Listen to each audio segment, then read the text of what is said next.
All right, so let's start wrapping up the story of triumph, perseverance, and determination.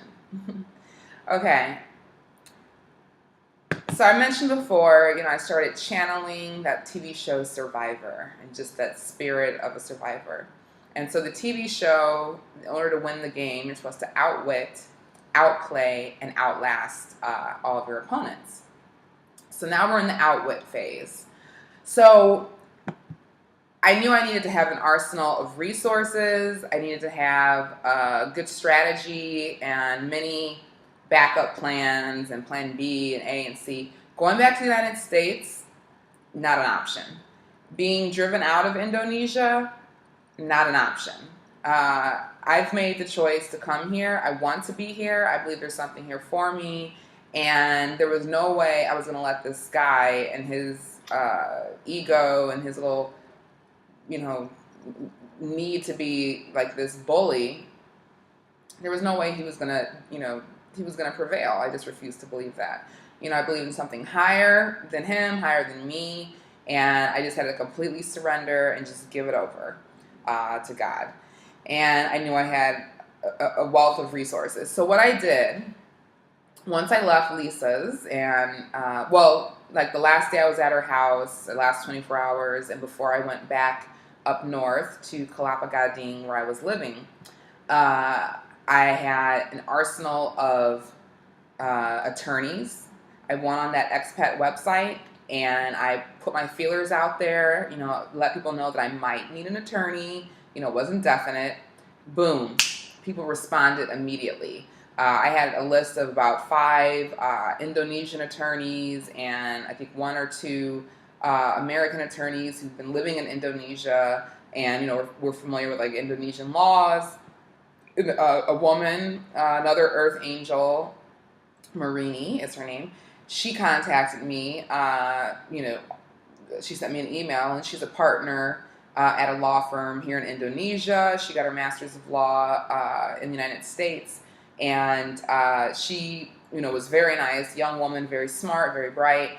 And so she was like, yeah, because I even said to her, I'm like, look, I might need to retain you in a few days. Because the whole thing is this national holiday called Lebaran, they like roll their R's here.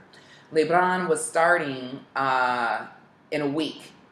And it's their Indonesian Independence Day. And for the next 2 weeks, the city empties out because everyone goes back to their villages, and it's almost like it's like a big deal, a big break in the country, and it's Ramadan, so that'll be ending. So the city will empty out, things will close, people just aren't in a work mode, they're celebrating, they're spending time with family and friends, and it's a big deal. So I knew I had 1 week, so if everything was going to happen, as far as like if I had to get lawyers involved or the embassy or whatever, I knew I only had 1 week to do all of this. So anyway, Marini was nice enough to, set up a time for us to talk in a few days at this expat mixer, like this cocktail networking event that was going to happen in a few days. So she was like, let's talk there.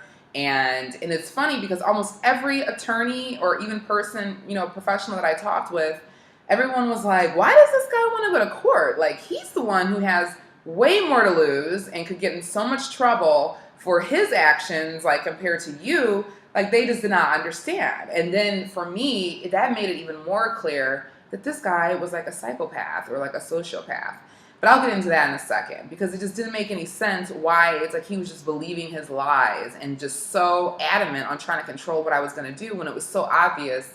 Like, the power was shifting and, things weren't going to work out the way he wanted them to. So anyway, I had my list of lawyers.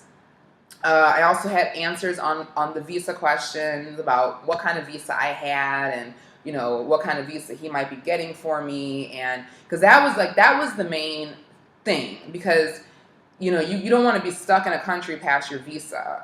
Sometimes you can get, a lot of trouble and get locked up. But a lot of times it's really just, it's not really a fine, but it's like if you overstay on your visa, you're just going to have to pay additional amounts. So it might be like $25 US a day. but if that's, acclimated over several weeks, then, that's just a lot of money. And then sometimes you can have a visa and then you can leave the country and then you can return right away, or you might have to leave for 30 days and come back, or 24 hours.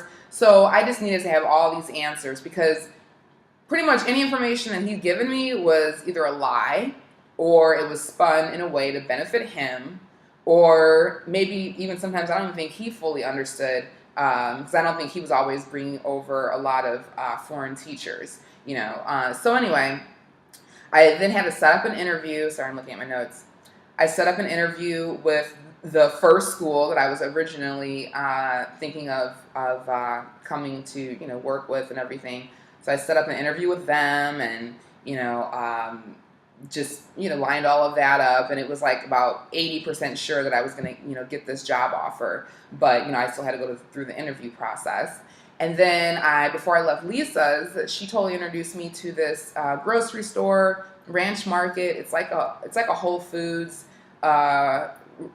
grocery store. Not as large as Whole Foods, but seriously, like on that level. And it is a little bit more expensive groceries, but you can find organic vegetables and fruits there, and a lot of just products, that I use in foods and things that I cook with. So, her driver took me that morning, and I just stocked up on, anything that I needed, because that's a big thing for me. And I mean, I think it's a big thing for everybody. The food that you're putting into your body is really going to dictate a lot with your mood and your emotions, and mentally how you feel, and physically how you feel. And because I was so off my normal healthy diet and everything, I mean, like I said, in the last 2 years in California, I really have been working, not even just 2 years, really when I lived in Florida, the last 4 years, I've really been pushing myself and working to eat and live a better, healthy lifestyle through food, because food can really heal so many issues, health issues in our life. So for me to kind of not have that was I was at a huge disadvantage, energy wise and physically during that time. So went to the grocery store, brought all these groceries so I could take them back with me. The only thing was, I was still going back to that, my old apartment that I just had grown to have this contempt for. Thankful for it. I mean, it wasn't that bad, but it was definitely kind of moving in a direction where it would have been unbearable. So I was just praying and saying these prayers and meditating and visualizing coming into my new place.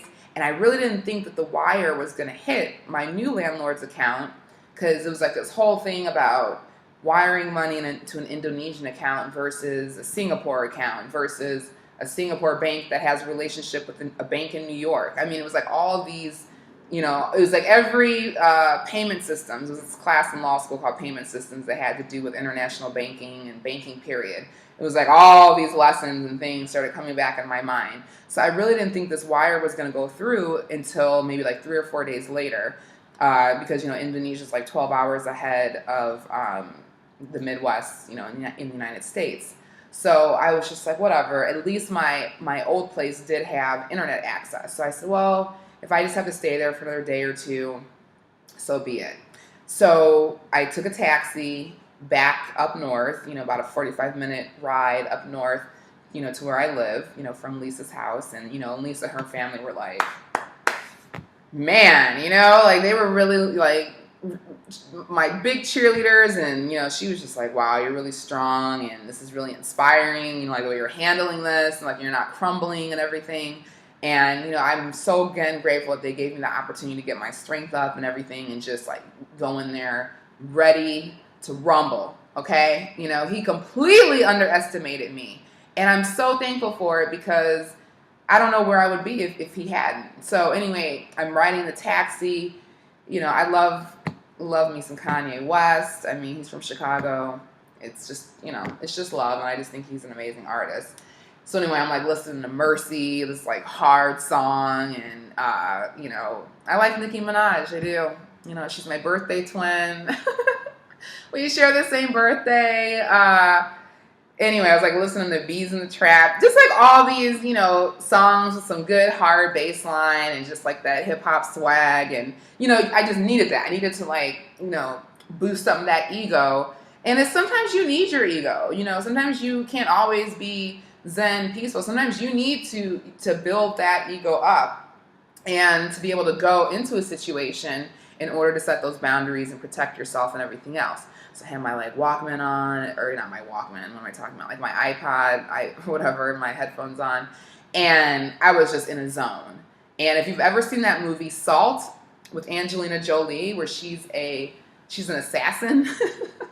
I know it's dramatic, but whatever inspires you in the moment. But there's this movie Salt, and she's like this assassin who's been trained all her life, to take down leaders in the United States. And it was no matter what happened, at any given moment, whatever turn, I don't care if she got arrested, I don't care if she almost died, it's she would be right back up, boom, toward her target. And that's how I felt. I just said, no way is this man going to do anything anymore to thwart my progress and my growth and what I'm supposed to do.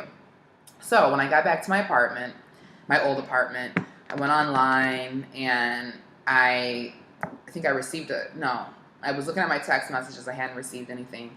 I get a phone call, and it's my new landlord, and he says, "Hey, you didn't get my email? Yeah, the wire hit.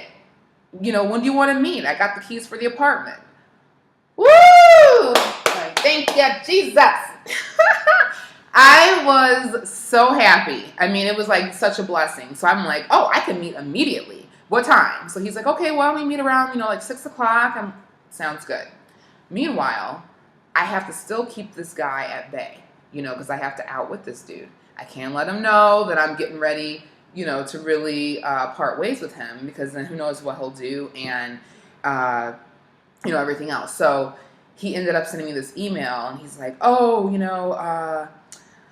I need these essays back that you were grading. Really, dude? He's the kids really need them right away. It's such a lie.